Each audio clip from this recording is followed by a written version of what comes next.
News in 5. News and developments making headlines around the world in 5 minutes.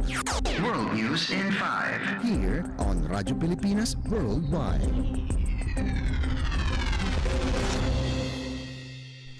This is World News in 5 here on Radyo Pilipinas World Service.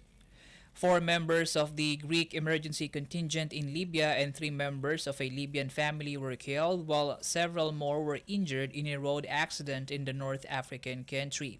According to Health Minister for the Libyan Eastern Government, Othman Abdul Jalil, the Greek rescue team was en route to the flood-ravaged city of Derna when their bus collided with another vehicle. Abdul Jalil said 15 Greek rescuers were injured in the accident, including 7 in critical condition. He added that 2 members of the Libyan family were also critical. The Greek armed forces in a separate statement confirmed the accident but did not mention deaths. It said the causes and circumstances of the incident are being investigated in cooperation with Libyan authorities, while an operation is on the way to gather the personnel in Benghazi and repatriate them.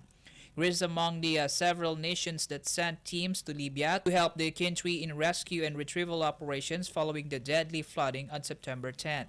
Based on the United Nations Office for the Coordination of Humanitarian Affairs report on Saturday, at least 11,300 people have died and another 10,100 are missing a week after the tragedy. World News in 5. Here on Radyo Pilipinas Worldwide. In our news overseas, Ukrainian President Volodymyr Zelensky announced that Kiev's forces had recaptured the eastern village of Klishchivka near the city of Bakhmut, the country's second significant gain in its counteroffensive in a week. In his nightly video address, Zelensky commended Ukrainian soldiers who he said step by step returning to Ukraine what belongs to it. He particularly thanked Ukraine's 80th Air Assault, 5th Assault, and 95th Air Assault Brigades, as well as the National Police Fury Assault Brigade for the success of the operation. There is no immediate comment from Moscow regarding Zelensky's claim. The capture of Klishchivka follows Ukraine's report of recapturing the tiny village of Andrivka, also near Bakhmut. The territorial gains are seen by military experts as a stepping stone for Ukrainian forces to recapture Bakhmut, which fell under the control of the Russian forces last May. Weeks after Ukraine launched its counteroffensives against Russian forces in June, Zelensky admitted that the momentum of operations are slower than desired, but insisted that he will not risk his forces' lives to meet international expectations. World News in 5. Here on Radyo Pilipinas Worldwide. For our Philippine Embassy News, Philippine Ambassador to Japan, Maylene Garcia Albano said the Philippines aspires to develop its blue economy as a pillar of sustainable growth to help the country achieve upper middle income status and higher per capita gross domestic product or GDP for its coastal communities. Speaking at the keynote session of the Nikkei Blue Ocean Forum on September 11, Ambassador Garcia Albano highlighted the exemplary partnership with Japan in industry, technology development, capacity building, and maritime domain awareness.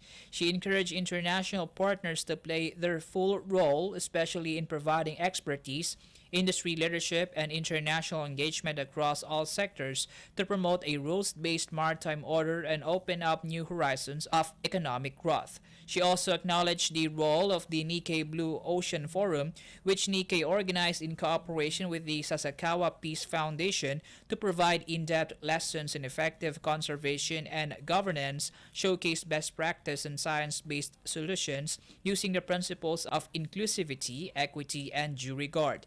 Aside from Ambassador Garcia Albano, Philippine Secretary of the Environment and Natural Resources, Maria Antonia Yulo Loizaga, and Mr. Sakti Wayu Trenggono, Minister of Maritime Affairs and Fisheries of Indonesia, also gave messages in recorded videos during the event, while DNR Assistant Secretary Marshal Amaro and Indonesia's Deputy Minister of Maritime Affairs and Fisheries joined the session through video conference.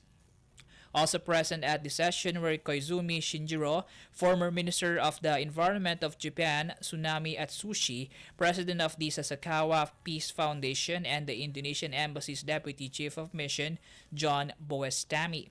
The Philippines' participation in the event coincides with its celebration of Maritime and Archipelagic Nation Awareness Month, or MANAMO, this September. World News in 5. Here on Radyo Pilipinas Worldwide. You just heard World News in 5 here on Radyo Pilipinas World Service. This is Peñano. Good day.